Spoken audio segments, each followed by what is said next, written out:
Namaste to all of you. Welcome to my YouTube channel. So I have been posting all the standing series. I have posted 4 asanas in the standing series in Hatha Yoga, given you many variations starting from the beginner, intermediate to advanced, all the variations. I hope all of you are practicing. Today we will be starting off with Trikonasana series, and the first asana in that would be triangle pose, Trikonasana, Uttita Trikonasana. So let me take you through the details of the technical details of the asana. Come to Tadasana, place your hands onto your hip joints. Let's take the left leg out and the right leg out. Distance in between the legs 3 to 4 feet. Make sure your heels are in line and foot is parallel to each other. The pelvis is neutral and gently the tailbone is tucked, so that you are pulling your quads upwards. Okay. Now turn your right leg out into 90 degree. You can still keep the left leg parallel, or else if you feel comfortable to rotate the left leg heel out into 45 degree, you can go ahead and do. Your pelvis would have turned, the hip would have turned, so try to make it squared in between. Make sure when you rotate your leg, the right thigh, the thigh should rotate not from the knee. Okay? So you can also keep the knee soft if you feel the hamstring is tight. Now moving ahead from here, I am showing you the beginner approach. So let the hands be into the hip joints. Pressing through the left leg heel, slowly start stretching the waist, opening the left side of the chest and gradually sliding towards the right leg.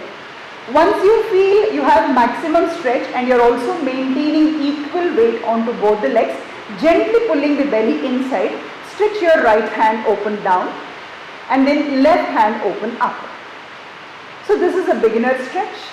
If you feel still comfortable from here, you can still go lower, making sure you are again loading both the legs equally. Again from here, if you still feel comfortable, you can turn your head balancing on both the foot and try to look up into the left hand. When you are dismounting, turn the head, bring the hands back into the hip joints, press through the legs, come back, make the foot parallel to each other and bring the legs closer to each other. Let's repeat the same thing on the other side. So legs wider, turning the left thigh out, right heel out, sharing equal weight, pulling the quads, breathing normally, making sure you're breathing in and out, and then gradually pressing through the right heel, stretching into the left side, making sure your pelvis is neutral, okay, and you're not rotating. So slowly, gradually go. If you feel you're rotating, you can always grab a block, keep it in front of your foot and try to see that you are not turning forward. Your chest is opening. Gradually as you breathe in and out, slowly place your left hand to the block down. Maybe in this height you are comfortable. If you are still comfortable, you are able to share equal weight onto both the foot. You can still keep it still low and try to open the chest on the right side. If you still feel comfortable as you are breathing in and out, turn your head and look towards the right middle finger.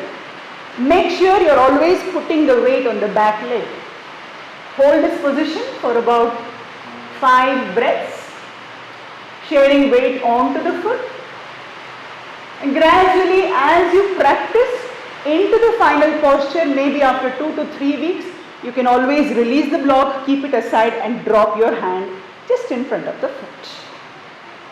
Always try to use the properties that will keep you proper alignment and proper approach to the asana. So I hope you could get this. A few things what I would like to mention here which you have to take care of is you can try this against the wall also, so that it makes sure that you are not rotating towards this side. So this should not happen. Okay, you have to keep the hip, left hip towards the wall. Try to use the back towards the wall. Go slowly. Maybe this much is comfortable for you right now. Try to practice and gradually slide if you can go. And when you're sliding, if you feel your hip is rotating, don't go further. Stay there. Try to practice for a few more days. Okay, and then eventually you can come away from the wall also and try this practice. So So the benefits of this asana, as all of you can see, it is stretching the side body. So it increases the breathing capacity of your chest. It strengthens the legs.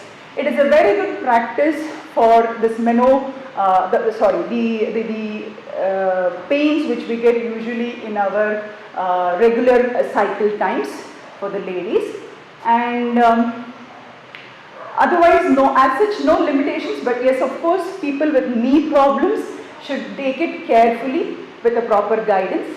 And also people with neck issues, don't turn the neck. You can still keep the neck gazing down and open the hand. So these are the benefits and the limitations to the asana. If there is any other further details, I will also mention it in the description box below. Try to practice this asana and improve your posture, because a lot of asanas are there in further for which Trikonasana forms the foundation. So one more thing which I would like to tell you is, please subscribe to my channel and hit the bell icon for the further notifications. Thank you and keep practicing.